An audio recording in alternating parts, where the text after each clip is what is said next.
सोचिए एक ऐसी पॉलिसी के बारे में जो रातों रात पूरी दुनिया के ट्रेड को हिलाकर रख दे।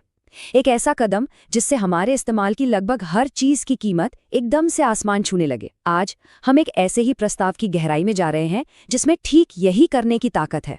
500%। जी हाँ, ये सिर्फ एक नंबर नहीं है, ये वो आंकड़ा है जो ग्लोबल ट्रेड का नक्शा शायद हमेशा के लिए बदल सकता है।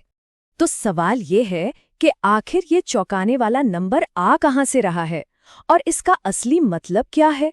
चलिए इस पूरे मामले की तह तक चलते हैं और सच का पता लगाते हैं। तो सबसे पहले आइए समझते हैं कि ये खतरा असल में है क्या। देखिए, ये एक ऐसा प्रस्ताव है जो खास तौर पर भारत, चीन और ब्राजील जैसी बड़ी इकोनॉमीज को टारगेट कर रहा है। और वजह है इनका रूस से तेल खरीदना।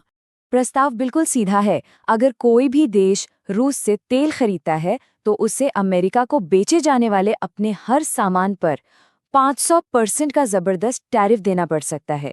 अब टैरिफ तो एक तरह का टैक्स होता है, लेकिन 500% ये कोई टैक्स नहीं, ये तो बिजनेस पर एक दीवार खड़ी करने जैसा है।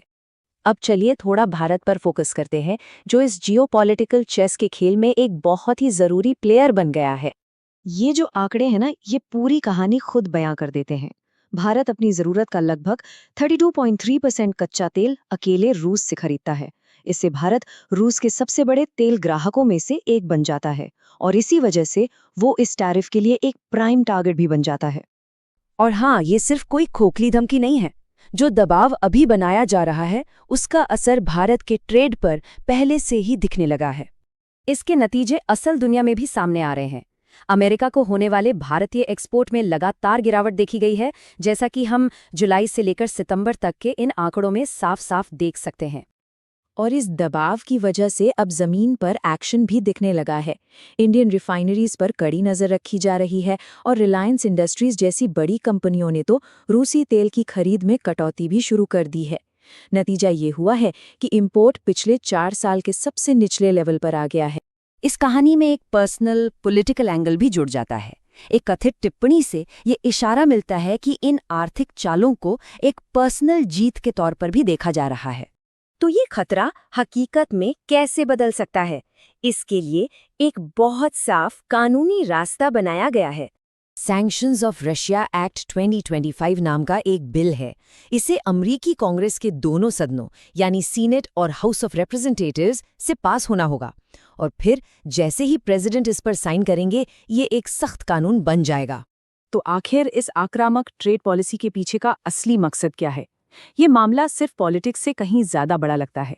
दावा ये किया जा रहा है कि इस पूरी पॉलिसी का असली मकसद अमेरिकी तेल कंपनियों को फायदा पहुंचाना और दुनिया भर में फॉसिल फ्यूल्स यानी जीवाश्म ईंधन के दबदबे को और मजबूत करना है। तो देखिए, यहाँ पर 2 अलग-अलग रास्ते साफ दिखते हैं। एक रास्ता ग्रीन एनर्जी और आपसी सहयोग का है और दूसरा रास्ता फॉसिल फ्यूल्स पर पूरी तरह से निर्भर रहने का। दुनिया को इन दोनों में से एक को चुनना होगा। और इस एजेंडे को आगे बढ़ाने के लिए अमेरिका कथित तौर पर 66, जी हाँ 66 इंटरनेशनल ऑर्गेनाइजेशन से हट चुका है। ये एक बहुत बड़ा नंबर है जो प्रायोरिटीज में एक बड़े बदलाव का साफ संकेत देता है। इनमें से सबसे खास है इंटरनेशनल सोलर अलायंस से हटना। इसे ग्रीन एनर्जी इनिशिएटिव्स के खिलाफ एक सीधा कदम माना जा रहा है। लेकिन शायद सबसे हैरान करने वाली बात जो सामने आई है वो है एक कथित एस्केप प्लान। कहा जा रहा है कि अगर ग्लोबल वार्मिंग की हालत बहुत ज्यादा बिगड़ जाती है तो अमीर अमेरिकियों को ग्रीनलैंड में बसाने की एक योजना तैयार है। तो इस पॉलिसी का दुनिया पर क्या असर होगा? ये सिर्फ भारत तक सीमित नहीं रहेगा, इसके झटके पूरी ग्लोबल इकोनॉमी में महसूस किए जाएंगे। जैसा कि हम यहाँ देख सकते हैं, इसका असर बहुत दूर तक जाएगा। ग्लोबल ट्रेड में बड़ी रुकावटें आ सकती हैं, ग्रीन एनर्जी मार्केट्स कमजोर पड़ सकते हैं और शेयर बाजारों में काफी उथल-पुथल मच सकती है। हो सकता है कि निवेशक सोना या क्रिप्टो जैसे सेफ ऑप्शंस की तरफ भागें। तो आखिर में हम इस एक बड़े सवाल पर आकर रुकते हैं।